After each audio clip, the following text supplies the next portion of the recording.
शेतकऱ्यांच्या तोंडाला पुन्हा एकदा पानं पुसली। बच्चू भाऊ लईच कडू निघाला। पैसे घेऊन मॅनेज झाले, आता शेतकऱ्यांचं काय? बच्चू कडू यांनी आंदोलनाच्या पैशातून बांधला 72 एकरात बंगला। देवा भाऊचा मास्टर स्ट्रोक, आंदोलन यशस्वीपणे संपवलं, अशा मथळ्यांच्या बातम्या काही दिवसांपासून येत आहे। याचं प्रमाण आता अधिक तीव्र झालंय। त्यावरून एक गोष्ट लक्षात आली की मागच्या आठवड्यात ज्या लोकांनी बच्चू कडू यांना शेतकरी नेता म्हणून डोक्यावर घेतलं होतं, तेच आता पायाशी घेऊन टीका करतात।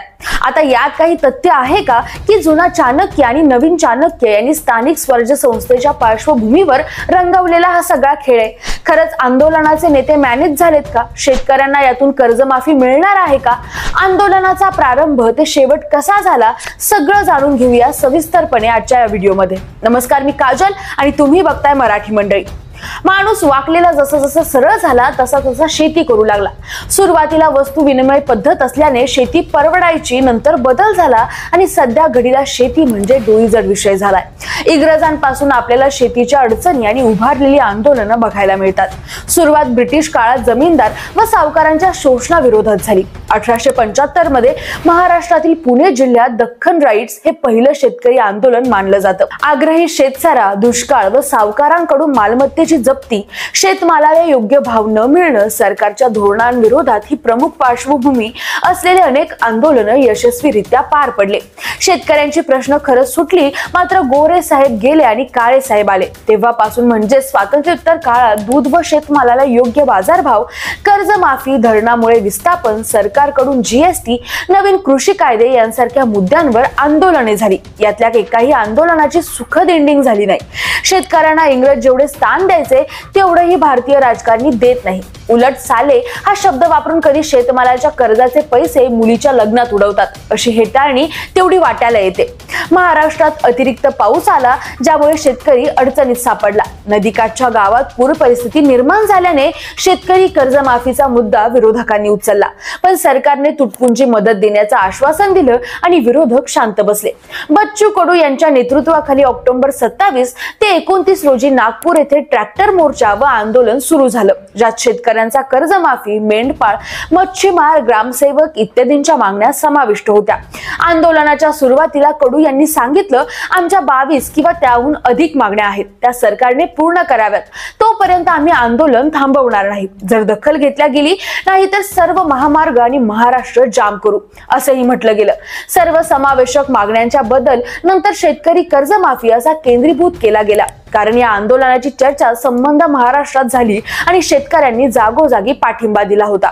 सुरुवातीला समजावून घेऊया त्यांच्या काही मुख्य मागण्या। पहिली मागणी आहे शेतकऱ्यांची सार्वत्रिक कर्जमाफी जाहीर करावी। दुसरी आहे आर्थिक दृष्ट्या सक्षम शेतकऱ्यांना कर्जमाफी मिळू नये, गरजवंत शेतकऱ्यांना लक्षात घेऊन नियम आखावेत। तिसरं आहे पीक कर्ज, मध्यम मुदतीचं कर्ज, नेट शेड पोलीससह सर्व प्रकारचे कर्ज, यामध्ये कर्जमाफीचा समावेश असावा। चौथा आहे उसाला दर, कांद्याला दर, दुधाला दर अशा उत्पादन खर्चावर आधारित हमी भाव लागू करावा। यासाठी अनेक नेत्यांनी भेट घेऊन आंदोलनाला पाठिंबा दिला।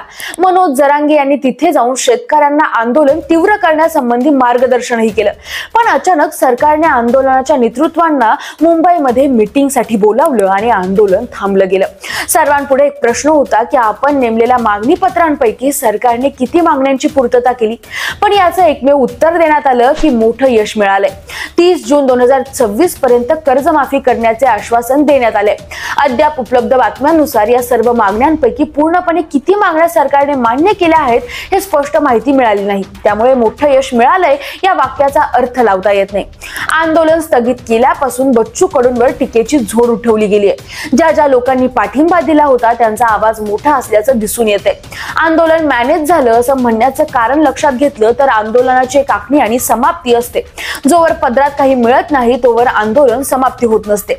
मराठा आंदोलन, ओबीसी आंदोलन हे ताजं उदाहरण आहे। ही केवळ आश्वासन घेऊन आंदोलन सोडलेलं शेतकऱ्यांना पटलेलं नाही, कारण सत्ताधारी राजकारणी शब्द किती पाळतात हे सगळ्यांना ठाऊक आहे। आश्वासनांची फेकाफेक करण्यात आपले नेते कधी कमी पडत नाही हा इतिहास आहे। यामागचं दुसरं कारण म्हणजे उद्धव ठाकरे यांच्या काळात मंत्रिपद भोगलेले बच्चू कडू यांनी केवळ फडणवीस यांच्या एका फोनवर मंत्रिपद सोडून गुवाहाटी गाठली होती।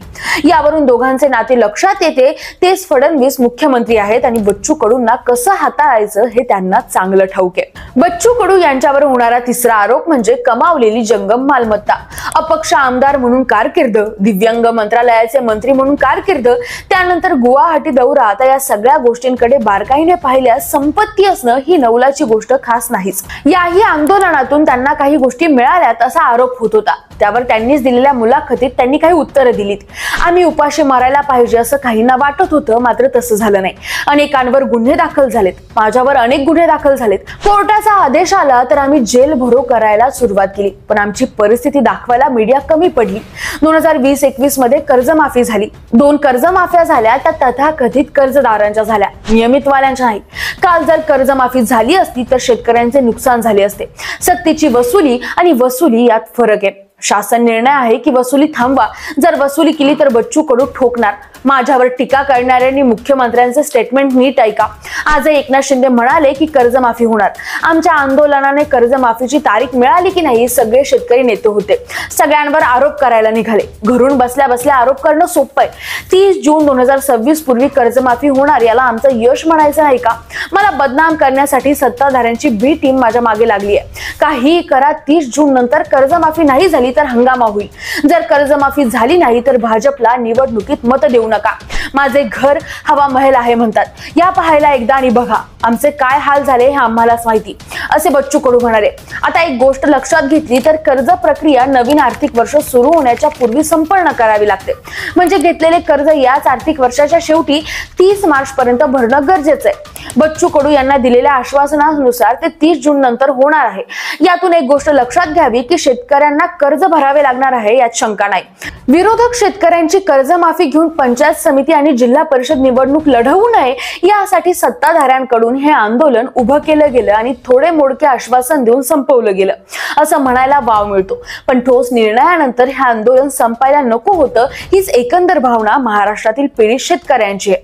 पण आपला हा नेता सुद्धा मॅनेज झाला असा विचार करून आता शेतकरी कर्जाचे पैसे उभे करायला लागत आहे. मेल्यावर लाखभर रुपये देऊन सांत्वन करण्यापेक्षा जगण्यासाठी हजारात असलेलं कर्ज माफ करणं सरकारला जड का जावं हेच कळत नाही. असो, या आंदोलनावर तुम्हाला काय वाटतं ते कमेंट करून नक्की कळवा आणि मराठी मंडईला सबस्क्राईब करायला विसरू नका. धन्यवाद.